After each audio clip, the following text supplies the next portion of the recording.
Students, आज chapter 1 की हमारी लास्ट वीडियो है और इस वीडियो पे हम अपने आज चैप्टर को कंप्लीट कर लेंगे। ठीक है, आज का हमारा टॉपिक है occupational structure on the eve of independence, यानी कि जब हमारा देश आज़ाद हुआ उस आज़ादी के टाइम पर हमारा ऑक्यूपेशनल स्ट्रक्चर यानी हमारे देश में आमदनी का क्या स्रोत था, कौन से सेक्टर से कितनी आमदनी हमारे को हो रही थी देश को। ठीक है, देखिए अगर हम बात करें ऑक्यूपेशन की तो एग्रीकल्चर ही वो मेन सेक्टर था जिसमें कि हम कुछ ऑक्यूपेशन अपनी कर पा रहे थे। डाटा जो हमारे पास है वो ये बताता है कि almost 73% of population is engage in agriculture, यानी कि एग्रीकल्चर में एटलीस्ट 73% की पॉपुलेशन करीब करीब इन्वॉल्व थी। अगर हम कंपेयर करें उस समय की कंडीशन को दूसरे विकसित देशों के साथ तो हम ये पाएंगे कि इंग्लैंड और यूएसए में उस समय भी केवल 2% की ही पॉपुलेशन थी जो कि एग्रीकल्चर पे डिपेंडेंट हो। जापान में ये 12% थी और जर्मनी में केवल 4%। यानी कि हमारी जो डिपेंडेंसी थी एग्रीकल्चर पे वो डिपेंडेंसी काफ़ी ज़्यादा थी। याद रखना स्टूडेंट, जब भी कभी कोई इकोनॉमी एग्रीकल्चर बेस्ड इकोनॉमी होती है वो मैन्युफैक्चरिंग पर डिपेंड नहीं होती। इससे ये पता चलता है कि वो इकोनॉमी एक बैकवर्ड इकोनॉमी है। Dependency on agriculture is a sign of economic backwardness of an economy. Now let's talk about industrial sector. हमारी इंडस्ट्रीज़ का क्या हाल था। देखिए इंडस्ट्रीज़ में जैसे हम बात करें कि केवल 9% ही working population is dependent on industrial, where is small और लार्ज स्केल इंडस्ट्रीज। केवल 9% यानी 10% भी लोग उस समय इंडस्ट्री में जुड़े हुए नहीं थे। जबकि जो हमारे डेवलप्ड कंट्रीज थे उस समय के, उनमें ये रेशियो 30+ थी। ठीक है, 32 to 42%। हमारे देश में जो उस समय ऑक्यूपेशनल स्ट्रक्चर था उसका एक फीचर था that unbalance growth. Unbalance growth means कि कुछ सेक्टर तो पे ज़्यादा ध्यान था हमारी इकोनॉमी में और कुछ सेक्टर जैसे कि सेकेंडरी और टर्शरी सेक्टर वो उस समय इन्फेंट स्टेज में थे, वो अपने शुरुआती दौर में थे, वो अभी डेवलप नहीं हुए थे। ठीक है, our next point is infrastructure on the eve of independence. हमारे इंफ्रास्ट्रक्चर का क्या हाल था।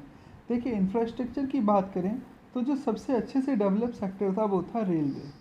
लेकिन याद रखिएगा रेलवे सिर्फ इसलिए डेवलप किया गया था जिससे कि ब्रिटिश गुड्स को फ़ायदा मिल सके, ब्रिटिश गुड के लिए नए नए मार्केट खुल सकें और इंडिया से जाने वाला रॉ मटेरियल ब्रिटिशर्स को कम कॉस्ट में पड़ सके। रेलवे को डेवलप करने का मोटिव ब्रिटिशर्स को केवल अपने मार्केट का एक्सटेंशन था। अगर ब्रिटिशर्स ने पोर्ट्स बनाए, बंदरगाह बनाए, तो उसमें भी यही था कि उनकी इंटरनेशनल ट्रेड में हेल्प हो सके। देखिए ब्रिटिशर्स ने पोस्ट और टेलीग्राम को जब डेवलप किया तो वो इसलिए डेवलप किया था क्योंकि ब्रिटिशर्स का काम था यहाँ पे एडमिनिस्ट्रेशन करना और उस एडमिनिस्ट्रेटिव एफिशिएंसी को बढ़ाने के लिए उन्होंने पोस्ट और टेलीग्राम को डेवलप किया था। रोड्स को डेवलप करने में भी ब्रिटिशर्स का यही सेम मोटिव था। कहने की बात यह है कि ब्रिटिशर्स ने चाहे रेलवे डेवलप किया हो, चाहे पोर्ट डेवलप किया हो, ट्रांसपोर्ट में रेल रोड्स को का डेवलपमेंट हो या फिर पोस्ट एंड टेलीग्राम का डेवलपमेंट हो, ज़्यादातर चीज़ें जो ब्रिटिशर्स ने की वो अपने डेवलपमेंट के लिए की। अगर ब्रिटिशर्स यहाँ के किसान के डेवलपमेंट के लिए कुछ करते तो वो यहाँ पे कैनाल इरिगेशन फैसिलिटी को डेवलप करते। लेकिन ब्रिटिशर्स ने उस समय ज़्यादा इन्वेस्टमेंट कहाँ की, उस सेक्टर में की जो उनकी मार्केट के लिए बेनिफिशियल है।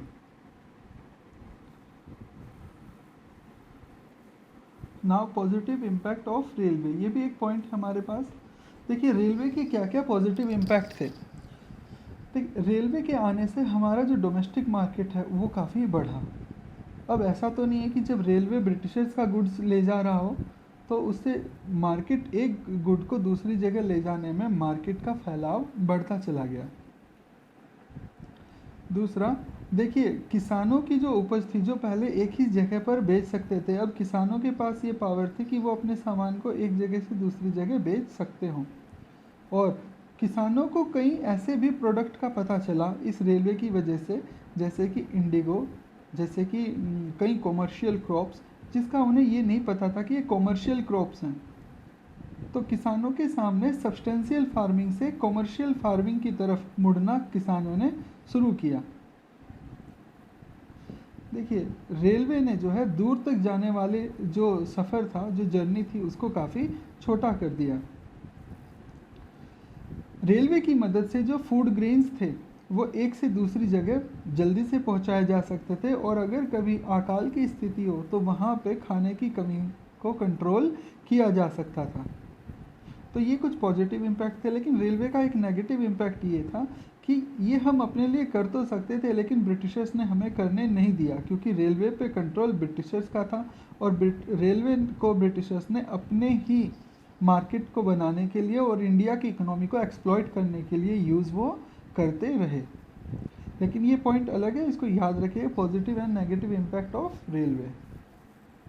नाउ, क्या ब्रिटिश रूल का कोई पॉजिटिव इम्पैक्ट हुआ हमारे इकोनॉमी पर या हमारे पर?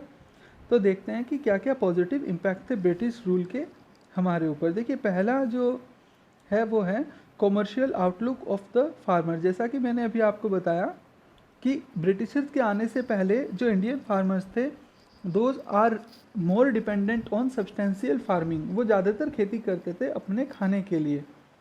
ब्रिटिशर्स के आने के बाद उन्हें ये पता चला कि नेचुरल प्रोडक्ट को हम बाहरी मार्केट में बेच सकते हैं।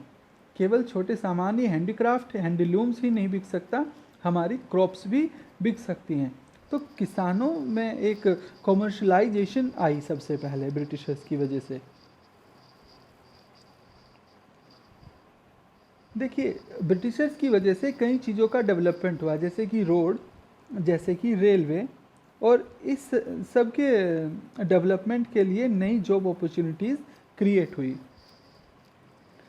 रेलवे और सड़कों के अच्छे ट्रांसपोर्टेशन के चलते फूड ग्रेन्स एक जगह से दूसरी जगह जा सकते थे, और इसी वजह से मदद मिली अकाल के समय, फैमाइन के समय कंट्रोल करने में। देखिए, ब्रिटिशर्स के आने से पहले हमारे जो सिस्टम था वो एक बार्टर सिस्टम था। We mostly deal in barter system, लेकिन ब्रिटिशर्स ने हमें मॉनेटरी सिस्टम पर ला कर दिया।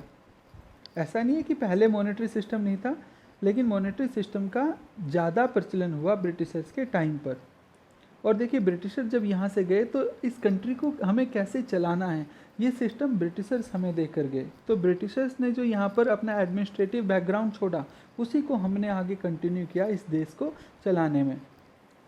तो ये कुछ बातें थी जो ब्रिटिशर्स हमें सिखा के गए, या हमने ब्रिटिशर्स से सीखी और अपने देश के फ़ायदे में यूज़ की। Hope you will understand.